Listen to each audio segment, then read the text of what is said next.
My function is to use my phone here to find the line. This ribbon denotes the line.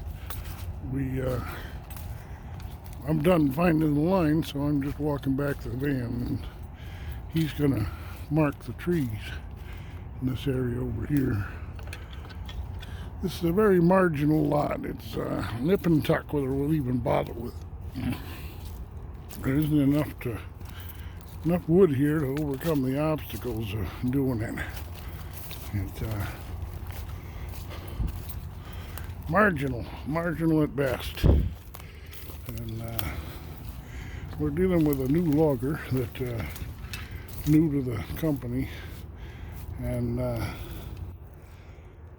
gonna cross a creek. He's very boastful. He says he can do all kinds of things.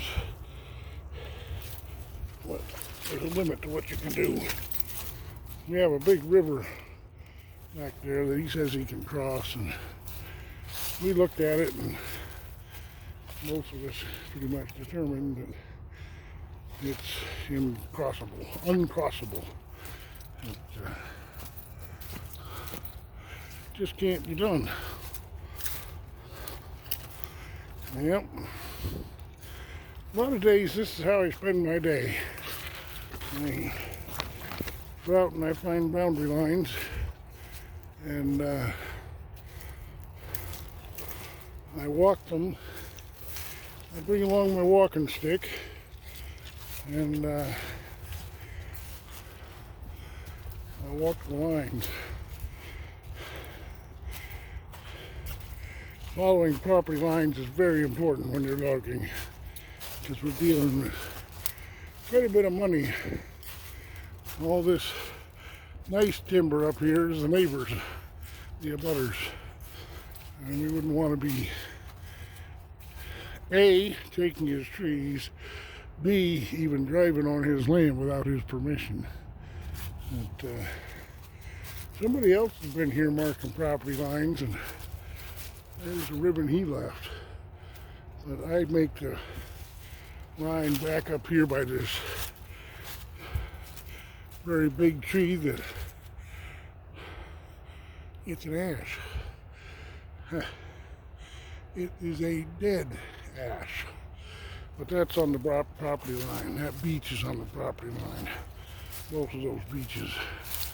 The line goes right along this cliff face. And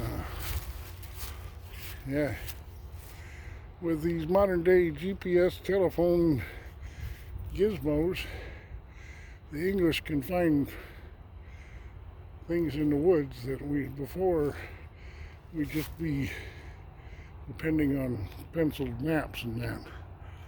But that's where me as an English comes into them as an Amish.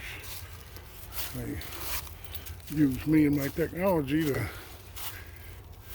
get the job done.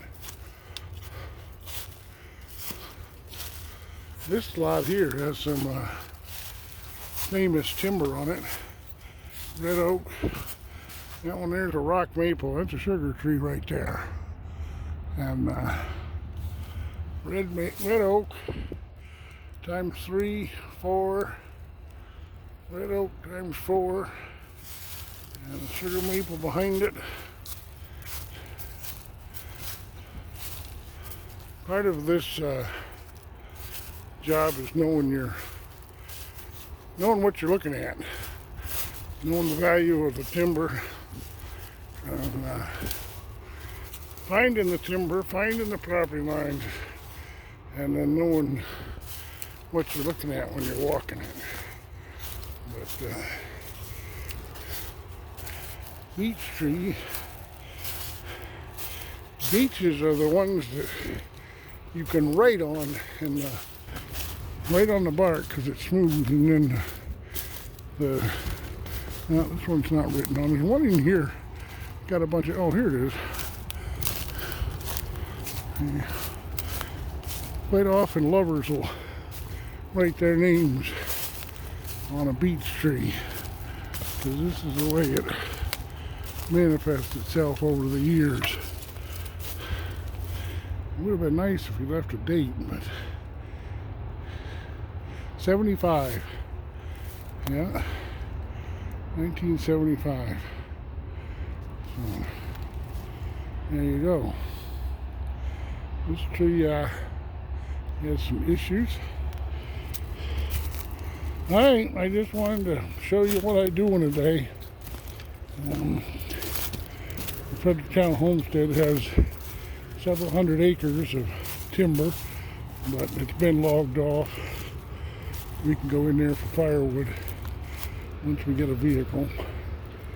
I got a wagon yesterday, and I talked to a guy today that can sell me shafts for that wagon, so I can hook my ox up to a wagon and use it as like a pony cart, bring wood out of the woods. I'm looking forward to that, but I need to have a dairy cow in order to train up an ox, and but that's kind of my ambition, is to train up an ox, and we'll be using him as a work animal. You can go between the shafts of that buggy, that wagon that I got yesterday. That's an 11 cubic foot wagon, big enough so I could set a chair in it and I could drive from behind. Yeah, well, I'm having a nice spring day. I hope you are. If you want to farm to homestead, contact me. I've got space. The rent on the Fredericktown Homestead is $500 a month. I'm willing to pay half.